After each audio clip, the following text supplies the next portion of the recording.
కుల మత రహిత ఆధునిక భారతావని కోసం అంబేద్కర్ తన జీవితకాలం పోరాటం చేశారని పశ్చిమ ఎమ్మెల్యే నాయిని రాజేందర్ రెడ్డి, వరంగల్ ఎంపీ అభ్యర్థి కడియం కావ్య అన్నారు.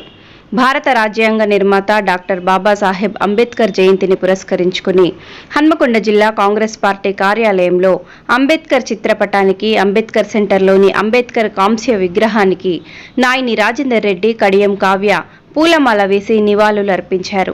ఈ సందర్భంగా వారు మాట్లాడుతూ, స్వాతంత్ర భారత తొలి న్యాయశాఖ మంత్రి డాక్టర్ అంబేద్కర్ దేశంలోని అణగారిన వర్గాల ఆర్థిక, సామాజిక సాధికారత కోసం తన జీవితం చివరి వరకు పోరాటం చేశారని అన్నారు. నాటి సమాజంలో దళితుల పట్ల ఉన్న వివక్షను పారద్రోలడానికి అంబేద్కర్ చేసిన పోరాటం మరువలేనిదని అన్నారు. కార్యక్రమంలో వరంగల్ జిల్లా కాంగ్రెస్ అధ్యక్షురాలు ఎర్రబెల్లి స్వర్ణ, కార్పొరేటర్లు పోతుల శ్రీమాన్, వేముల శ్రీనివాస్, జిల్లా మహిళా కాంగ్రెస్ అధ్యక్షురాలు బంక సరళ, జిల్లా ఏఐటియుడబ్ల్యూసి అధ్యక్షురాలు గుంటి స్వప్న, మహిళా నాయకురాలు రహీమునిస్సా బేగం, బ్లాక్ కాంగ్రెస్ అధ్యక్షుడు బంక సంపత్ యాదవ్ తదితరులు పాల్గొన్నారు. బాబాసాహెబ్ అంబేద్కర్ గారి జయంతి సందర్భంగా ప్రతి సంవత్సరం ఘనంగా నిర్వహించుకోవటం మన ఆనవాయితీ. మరి రాజ్యాంగం నిర్మించినటువంటి గొప్ప వ్యక్తి, మరి ఇవాళ ప్రపంచ దేశాలు హర్షించదగ్గ ఉన్నది భారతదేశాన్ని అని అంటే మరి బాబాసాహెబ్ అంబేద్కర్ గారు రచించినటువంటి రాజ్యాంగాన్ని చూసి మన హక్కులు, మన బాధ్యతలు సర్వం ఆ రాజ్యాంగంలో పొందుపరుచున్నందుకు నిజంగా కూడా ఇవాళ దేశం ఈ విధంగా ముందుకు వెళ్ళి నడుస్తున్నదంటే కారణం వారే.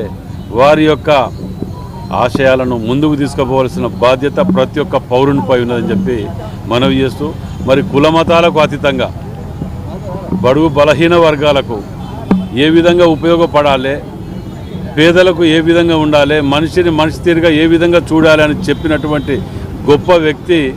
మరి రాజ్యాంగాన్నే మార్చే ఆలోచనలో ఉన్న కొందరు ప్రజలు గమనించాలి. వారిని కూడా వారిని మాయమాటలు చెప్పి మబ్బపెట్టి తప్పుదారి తీసుకుపోయే ప్రమాదం ఉన్నది. కాబట్టి ప్రజలందరూ కూడా గమనించవలసిన అవసరం ఉందని చెప్పి మనం చేస్తాం. భారతదేశ ప్రజలందరికీ కూడా ఈరోజు డాక్టర్ బిఆర్ అంబేద్కర్ జయంతి శుభాకాంక్షలు తెలియజేస్తున్నాను.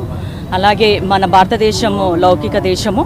ఇట్లా మనకు ఇన్ని విధాలుగా దళితులకు, ఎస్సీలు, ఎస్టీలు, మైనారిటీలు, క్రిస్టియన్స్, ముస్లిమ్స్, మహిళలు అందరికీ కూడా సమాన హక్కులు కల్పించిన వ్యక్తి మన బాబాసాహెబ్ అంబేద్కర్ గారు. ఆయన జయంతి ఈరోజు అందరం జరుపుకోవడం చాలా సంతోషకరం. ఆయన ఆశయాలను ముందుకు తీసుకెళ్ళాలి. ఇప్పుడు భారత రాజ్యాంగం ప్రమాదంలో పడింది. ఇప్పుడు ఉన్న ప్రభుత్వం ఏదైతే మరోసారి మేము మమ్మల్ని గెలిపించండి అని అంటున్న బీజేపీ పార్టీ మళ్ళీ అధికారంలో వస్తే కనుక రాజ్యాంగాన్ని రద్దు చేస్తాము, డాక్టర్ బిఆర్ అంబేద్కర్ గారిని తీసేస్తాము, రిజర్వేషన్స్ తీసేస్తామంటున్నారు.